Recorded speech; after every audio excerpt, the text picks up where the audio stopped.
parler un petit peu du marionnettisme, parce que c'est quand même le plus frais dans ma tête. Je l'ai déjà un peu parlé tout à l'heure. J'ai l'impression que je me répète. C'est l'histoire d'amour entre Adèle et David qui vont aller à Venise. Et à Venise, il va y avoir un déchirement à partir d'une rencontre. C'est donc la rencontre d'une mendiante.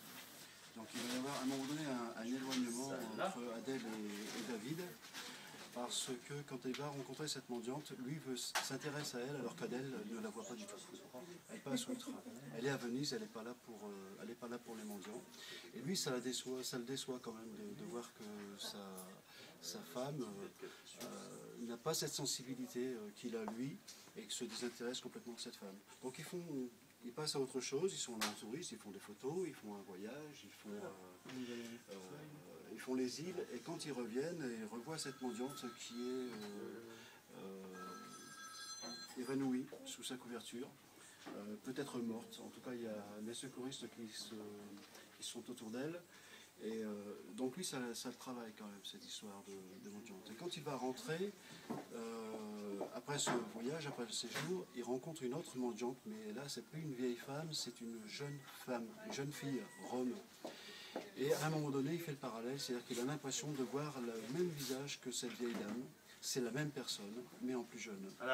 Il fait des rêves, les deux visages se superposent, et il ne fait que voir en elle cette vieille dame qu'il a vu mourir à Venise. Il n'a pas envie que ça recommence.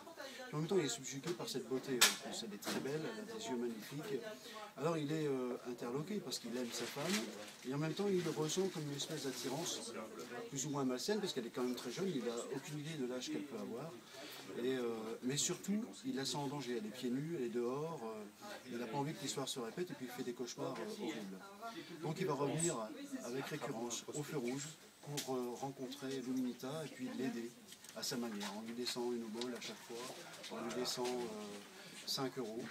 Et en même temps, sa raison, sa conscience l'embête, parce qu'on ne trouve pas sa logique ni normale de venir comme ça régulièrement, attiré par une jeune fille, pour l'aider et lui laisser une obole.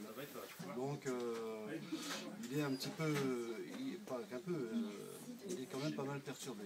Et puis Luminita disparaît, alors là, ça le met dans tous ses états, il a envie de la retrouver, et lui, de son côté, va disparaître aussi. Donc ça, c'est le point de départ, c'est, je dirais, la base du roman Le Marionnettiste. On apprend à la fin du roman, qui est le marionnettiste, mais c'est la base, c'est le début. Et évidemment, dans cette histoire d'amour entre David qui disparaît et Adèle qui va tout faire pour le retrouver, lui qui est perturbé et déchiré entre ce qu'il ressent pour Luminita et ce qu'il ressent pour sa femme, et l'envie de bien faire, et bon, ça aussi, je dirais, c'est très fort dans l'histoire. Et donc il y a une enquête policière qui va être menée, puisque Luminita va disparaître. Quand une jeune fille disparaît, il y a forcément une enquête policière qui se met en place. Et David va disparaître également. Donc il y a deux disparitions. La première, c'est Adèle qui va tout faire pour retrouver son amour perdu. Et puis en même temps, il y a Luminita qui disparaît et peut-être David qui est à sa recherche. Enfin, ça, je vous laisse un peu découvrir. Je ne vais pas beaucoup plus loin parce que si on quoi, je dévoilerai vraiment toute l'histoire. Voilà.